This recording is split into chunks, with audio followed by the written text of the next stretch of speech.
Hi everyone, welcome to the Quipster Film Review Podcast. My name is Vince Leo. I am the author of the film review website Quipster.net. I do film reviews there in written form, nearly 4,000 of them. You can read anytime. I've been doing them since 1996, which is coincidentally the year that the film I'm going to review came out. I'm actually doing this because for those people who contribute to the Patreon, I made a vow to those people who contribute on Patreon that I would do a review of their choice as part of the podcast. So thankfully, Nate Phipps took me up on my offer. He contributed to the Patreon. Thank you so much, Nate, and wants me to review a film from 1996 called Kids in the Hall, Brain Candy. It's a film that Nate has watched many times with his wife, who introduced him to the film, and I guess it's become kind of a favorite go-to comedy for them over many years. I've never seen it before, so this is brand new to me. I've only seen a couple of episodes of Kids in the Hall. It's something my younger brother enjoyed, but, when you get into movies, it's hard to really watch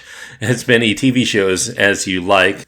But, life is short, as they say in this movie, among other things.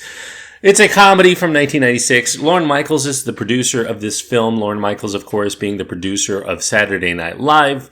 And Kids in the Hall, of course, being somebody you may have seen if you lived in the 1990s, early to mid-1990s, as they did their show on the CBC. If you're from Canada, it also appeared on HBO and also Comedy Central here in the United States.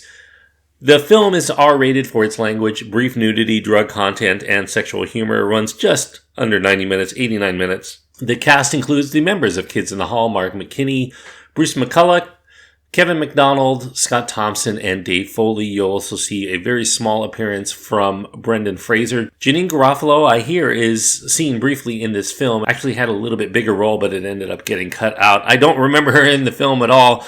I guess I have to watch it one more time. Kelly Macon is the director, and the screenplay is by Norm Hiscock. Bruce McCulloch, Kevin McDonald, Mark McKinney, and Scott Thompson. If you're familiar with Kids in the Hall, you know they're a Canadian comedy team. This is their own film. It launched from the first run of their hit sketch comedies TV series, and this took place just after their fifth and final season. They were approached by Paramount to make a movie. They had no idea that they wanted to make a movie, but then they signed on and decided to make it. And just like their TV show, the major roles are all played by the five-man troupe. No matter what gender, no matter what age. It's kind of like Monty Python in that way. This one's written by 4 of the 5 members of Kids in the Hall. Dave Foley had quit the group in order to join the NBC network comedy News Radio. He's in this film, but he's not as prevalent as some of the other 4 members of the troupe here. Norm Hiscock, who's the head writer for Kids in the Hall in the first run of the show. He also wrote for SNL back in the day. He chips in with some of the comedy writing as well. Though the show had more of a scattershot approach, I think that Brain Candy as a film actually has a narrative to follow. It deals with a drug company named Roritor Pharmaceuticals. They're in need of a hit wonder drug. They launch a new and mostly untested antidepressant that they call Gleemonex. The creators of Gleemonex promise to lock the patient into the sensation of reliving their happiest memory over and over. This new drug quickly becomes the number one in the market, as you could imagine. It's even more popular, they say in this film, than penicillin. We follow several people who use the product, as well as the drug's inventor, played by Kevin McDonald, and then the CEO and president of Roritor Pharmaceuticals, played by Mark McKinney, who's basically an inside joke. He's riffing on the personality of producer Lorne Michaels. And then we also see him interact with the board members of Roritor as they deal with the overnight success of their hit product.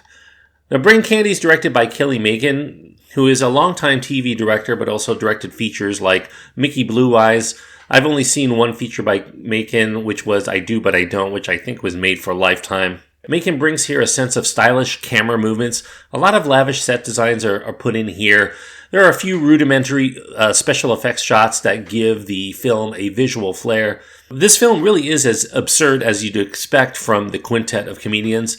There are touches of the surreal, but the satirical takes on such things as corporate greed and the rampant desire for this chemical alteration of every bad feeling we might have, those satirical beats are still relevant today for the humor. We see the proliferation of mood pills as pessimistically accepted as necessary from the public, and for which Big Pharma is more than willing to push heavily on a populace by telling us we need their product to live fulfilling and happy lives. So, although this is a brand new and original product for Kids in the Hall, fans of the show will still see some of the characters that they created for the TV return in small bits. We've got the racist or bigoted cab driver who is the narrator of the film, Cancer Boy, who apparently appeared on the last episode of the Kids in the Hall TV series, is also here in this movie. It's probably the most offensive and controversial character. Paramount really wanted to cut the character out altogether, and the Kids in the Hall fought for it, maybe reluctantly nowadays.